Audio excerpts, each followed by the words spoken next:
how are we this beautiful morning, afternoon, evening, wherever you are? I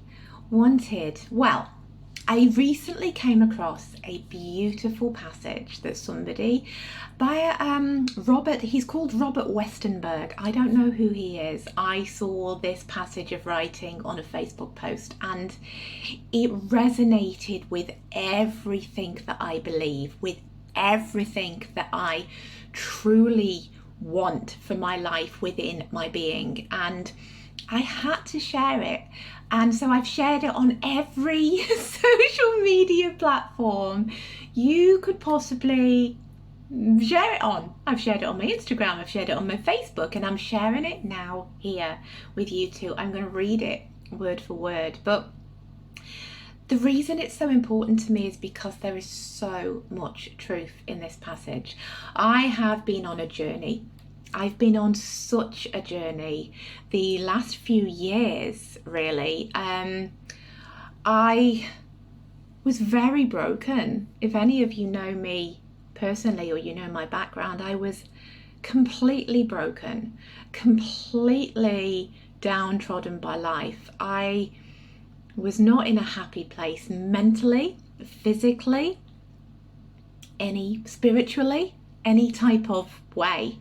And so I began the journey to find myself, to reconnect to my inner self, to parent my inner child, if you like. I suffered that dark day of the soul that everybody talks about, when you literally hit rock bottom and you have two choices to make. You can choose to grow, evolve, work on yourself,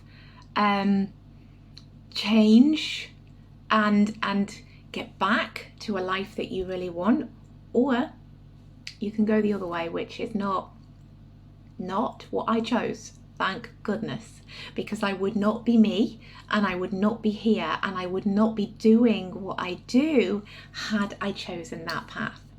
Recently, however, I've taken it a step further. I have been on such a spiritual journey the last probably 6 months, but it all came to a head about 2 months ago when I decided that I wanted to go even deeper and I wanted to connect even more. And I started tuning into my intuition more, and I found out about my higher self, and I went on that path to literally trusting that there is a higher person than me, my higher self, that better part of me that always knows what's best for me, because my soul contract with her was written before I even came down into the physical to be in the world, you know. And so I've been awakening, and I've been on that journey, and I have been working with some amazing women, and we've all been doing it at the same time, and it's like the most amazing collection of energy and women and people that I have ever known, and it's enhanced my life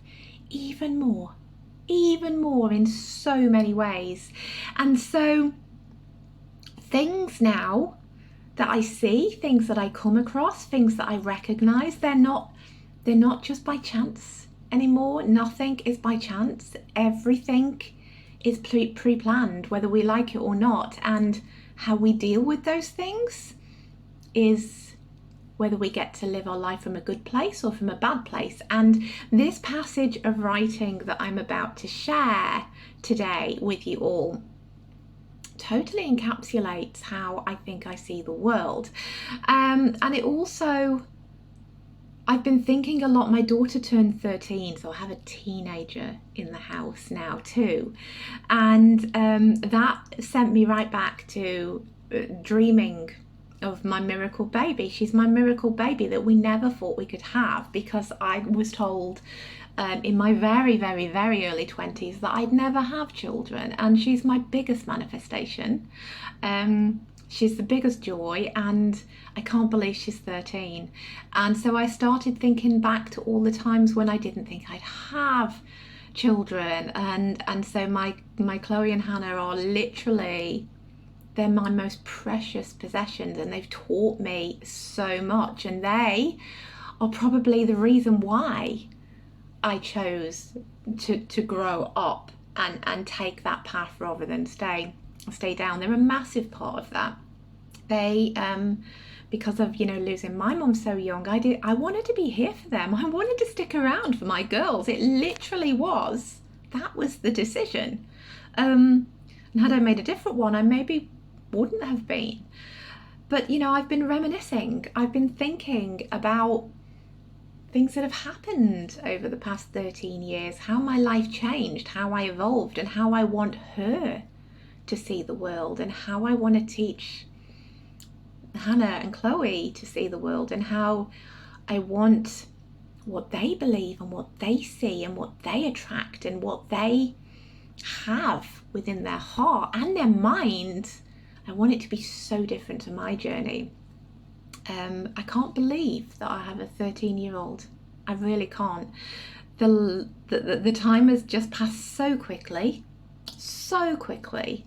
And I don't want to waste another minute in the, I'm not good enough energy, in the, why does this happen to me energy, in the, I'll do that when I've got this type of place. Because we all do that, right? We all say, you know what, I'll apply for that job when this happens. I will feel better when I get to have this holiday. My life will change when my husband gets this job. I'll feel much better about myself and be able to, practice some self-love once I've lost 5 pounds. I will, I'll feel really good about myself when I have a special occasion to wear that dress. No, wear the dress now. Wear the earrings. Don't wait. This is the thing. I remember a time when I felt that I didn't fit in New Zealand because people are very casual here. People don't.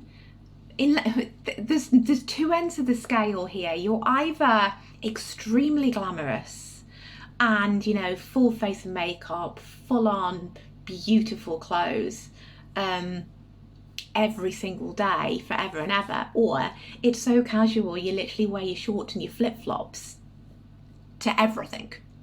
You might get asked to go to a party and you'll turn up and everybody there will be in shorts and flip-flops. Well, that's not me. I have a wardrobe of so many beautiful clothes, and I found that I wasn't wearing them because I was saying to myself, if I wear that, I'll stand out amongst people. And I don't like to stand out. I'm not going to wear it. If I wear those earrings, I will feel like, why am I wearing them just to go down the supermarket? If I do my hair or have my nails done or put on a full face of makeup, people will wonder what I'm doing when literally I'm just hanging around at home. And I used to live my life like that, wondering why I felt so disjointed from the place that I was living, the place that is my home at the moment. And I remember going on a trip to Australia, and I remember walking around, and I remember seeing women with beautiful earrings and gorgeous clothes and just doing that because it made them feel good. Wearing that stuff because it made them feel good. Putting on the earrings, wearing the best lingerie, using the best perfume, just because. No reason, just because it made them feel good. I decided from that point onwards that I was going to do the same. I was going to wear my perfume every single day. There's bottles of beautiful perfume in my bathroom cabinet, and I used to look at those every day, and I used to go, oh no, I can't put that on, it's way too expensive to wear just for today, I'm not actually doing anything. And I'd spray a bit of like Impulse or body spray or something on instead. No, girls, don't do that. Wear the perfume because it makes you feel good. I'd open my drawer of earrings and rings and necklaces, and I'd go, I can't put the dangly earrings on today because I'm not going anywhere and people will look at me and I'll feel stupid. No, Wear the earrings, right? If you want to wear them, what does it matter where you're going? Another post that I had on social media was about wearing bright lipstick. I actually really love, I like the nude, no makeup look, as you can tell. But I also like a bright lippy. And yet back in the day, I was like, I can't wear that. If I wear that bright lipstick, I'm going to stand out like a sore thumb. People are going to be thinking, what's she wearing that bright lippy for? Do you know what? Don't give a stuff now. Nobody is thinking, why is she wearing that bright lippy but you? Nobody noticed that I was wearing the nice dress or the dangly earrings or the bright lippy or the beautiful perfume. Nobody had an issue with that except me. And so the message is, don't wait. Make yourself feel good every single day. Do the thing, wear the thing, have the thing that makes you feel good now. Don't put it off for a better day. There is no better day. There's no better day than now, because you woke up this morning and you're alive. So that is the reason. And if it makes you feel good, do it. I remember when I first went and had my nails done properly with gel polish, I felt like it was such a frivolous thing to do. What on earth was I spending money on that for? Why would I have my nails done? That's not me. Do you know what? Now it's a non-negotiable for me. I go literally every single month because it makes me feel good. And that's self-care and that's self-love, and that is the reason to do it. And that is what this passage is all about. And I'm going to read it to you now because I have waffled on about it for so long and you still don't know what it is. So I'm going to read it. It's on my screen, so you might see me look away, but this is it. This was written by Robert Westenberg, and it says, we convince ourselves that life will be better after we get married, have a baby, then another. Then we're frustrated that the kids aren't old enough, and we'll be more content when they are. And after that, we're frustrated that we have teenagers to deal with. We'll certainly be happy when they're out of that stage. We tell ourselves that our life will be complete when our partner gets his or her act together, when we get a nice car, are able to go on a nice holiday, when we retire. The truth is, there is no better time to be happy than right now. If not now, then when? Your life will always be filled with challenges. It's best to admit this to yourself and decide to be happy now anyway. A quote from Alfred D. Souza. He said, for a long time it had seemed to me that life was about to begin, real life.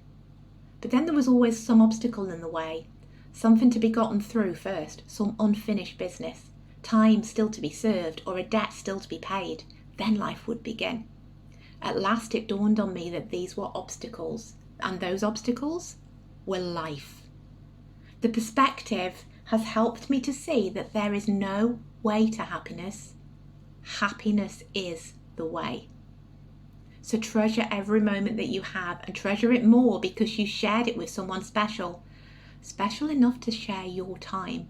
And remember that time waits for no one. So stop waiting until you lose 10 pounds, until you gain 10 pounds, until you have kids, until your kids leave the house, until you start work, until you retire, until you get married, until you get divorced, until Friday night, until Sunday morning, until you get a new car or home, until your car or home is paid off, until spring, until summer, until winter, until your song comes on, until you've had a drink. There is no better time than right now to be happy. Happiness is the journey, not the destination. Work like you don't need money, love like you've never been hurt, and dance like nobody's watching. And that beautiful passage is how I aim to live my life every single day. I am not waiting for the special occasion anymore. I'm not leaving the perfume until best. That saying, I'll leave it till best. Best is now, right? Best is now. Do not waste another day waiting for something. You need to live now because you're alive right now, right this moment. That's my message for this week. Yeah, I hope that resonated. It certainly did with me, and it's been how I've been trying to live my life for a long time now, and it's certainly made me a happier person, and I absolutely live in a nicer world because of it. So I want that for all of you too. Okay, that's it for today. That's it for this week. I'll see you next week. As always, like, subscribe, share. Help me get the message out because it's massively important. And I will see you next week.